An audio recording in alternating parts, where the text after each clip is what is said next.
All right, welcome back. This is episode 133. Yeah, the Thrive Aligned Healing Podcast. And today we're going to talk about the relationship between hormones and immunity. So we've talked about hormones from different aspects, and this is going to be a little bit different. So there's two different pieces I want to talk about. One, is the relationship between specifically progesterone's the hormone I'm going to talk about, a little bit of estrogen as well, but how that affects our immune system. So for folks who recognize that they are more susceptible to illness around their periods, whether they're getting sick every month or every other month, but when they do get sick, it seems to be around when their period starts or during menstruation. Or if they if folks have an autoimmune condition, right? Mm-hmm. So anything pretty much, or you suspect an autoimmune condition, things like lupus, MS, ulcerative colitis, Crohn's, fibromyalgia. If those or rheumatoid arthritis, if those conditions seem to worsen with our cycles, with our periods, that can be a hormonal influence. Okay. A lot of folks will recognize if they are younger and they have an autoimmune condition, and that autoimmune condition kind of disappears or goes into remission when they're pregnant, and then comes back and flares up when after the baby is born, or periods thereafter. That is the type of situation we're talking about. Okay.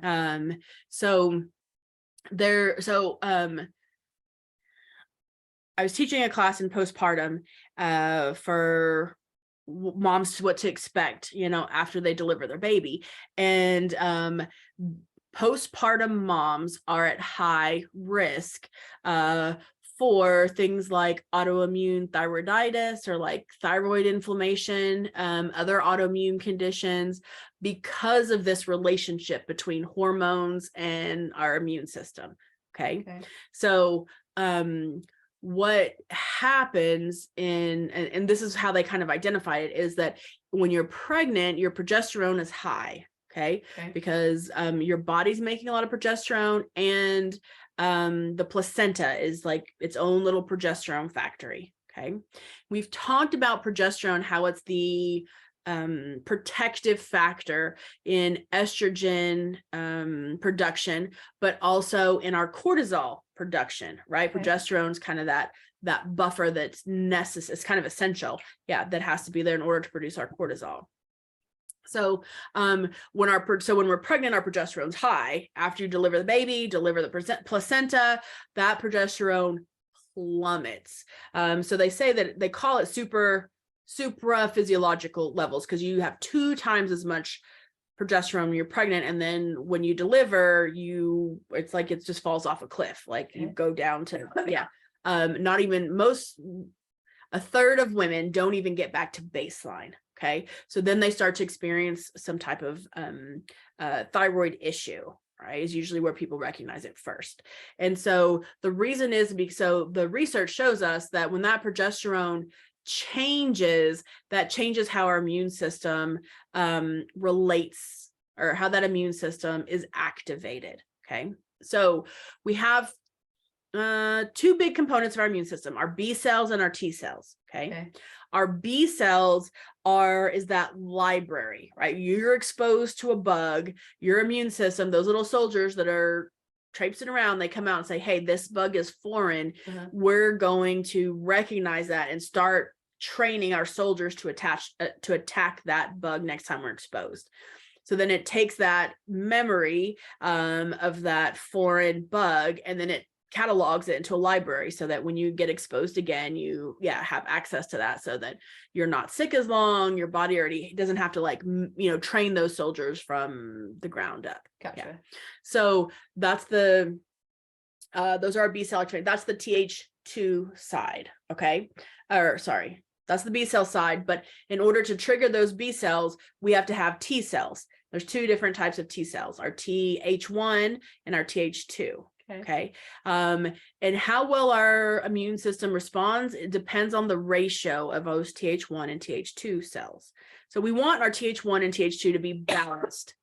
If they are balanced, then our B cells will do what they're supposed to. They keep that library running, right? So that when we're exposed, your body automatically kind of kicks in. That's not something we think about, right? Like it's automated.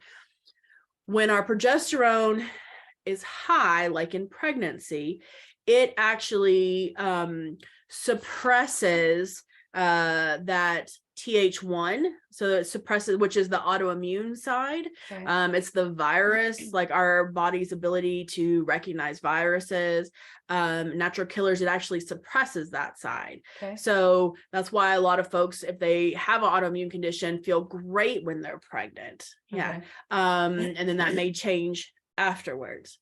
So what happens is, for non-pregnant women, just our menstrual cycle, right, from month to month, we know that progesterone increases the second 2 weeks from ovulation to menstruation, that luteal phase. And so when progesterone is supposed to be dominant, when it has that drop in progesterone, you have a similar thing.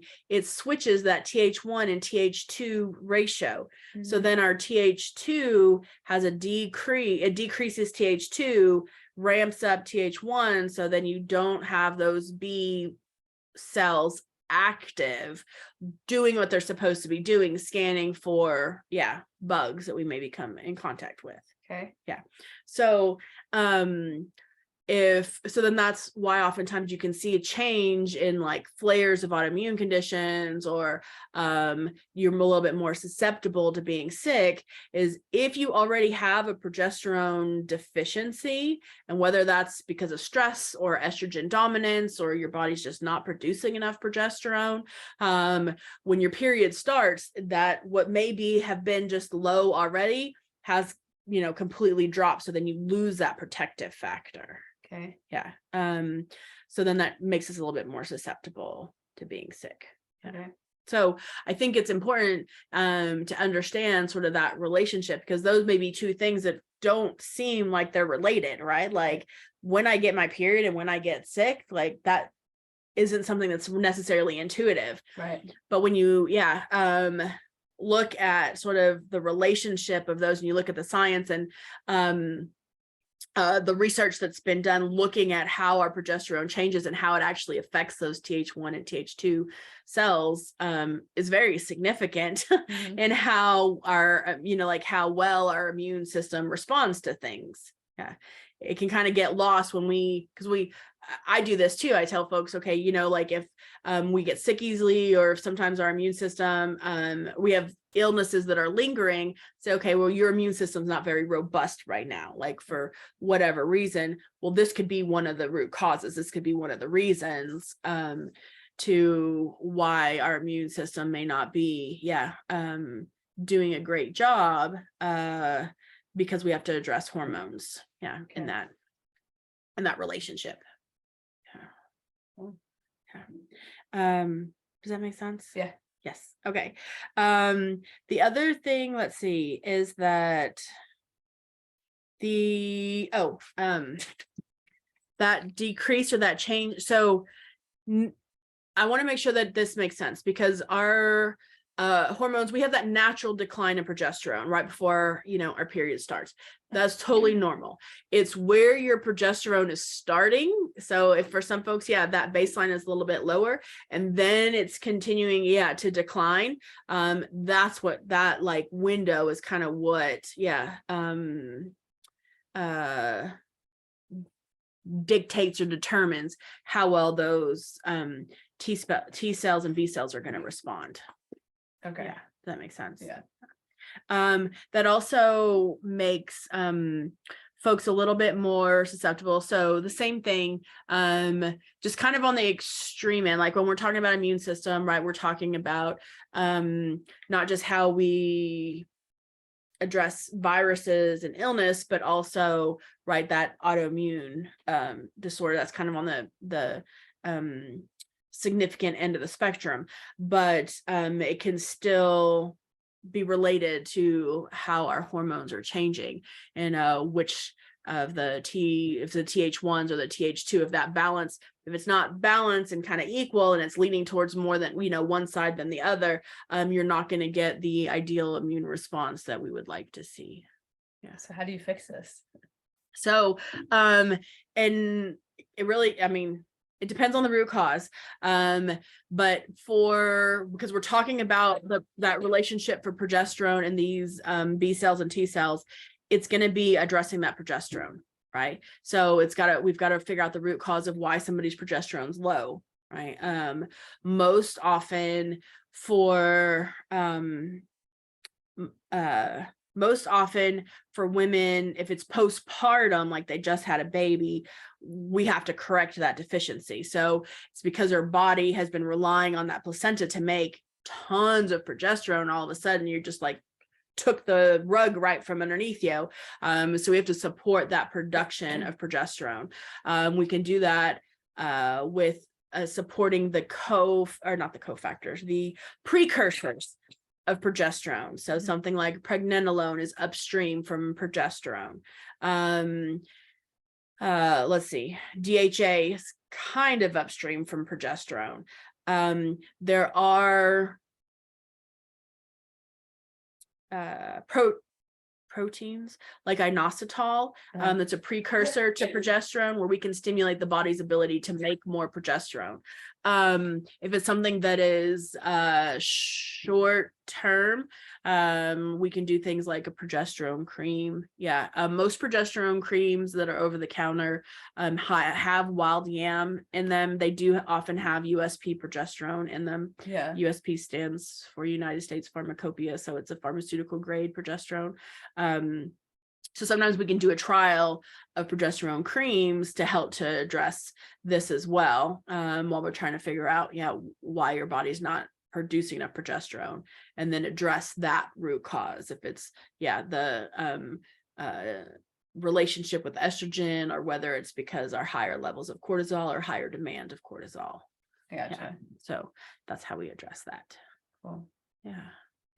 What else? So I think that's it. I just wanted to share that with our listeners. Because I usually see this around like autoimmune disorders, but with illnesses going around everywhere the last couple of years, I am seeing it there as well. And I had to dig a little bit further because I was doing this postpartum presentation, and I was like, oh, I can extrapolate that information and that data with, people who are experiencing things even still on a monthly cycle. But we don't intuitively think hormones and immune system are related, but in fact they are. Cool. All right, thanks. Thank you, Dr. Carmen.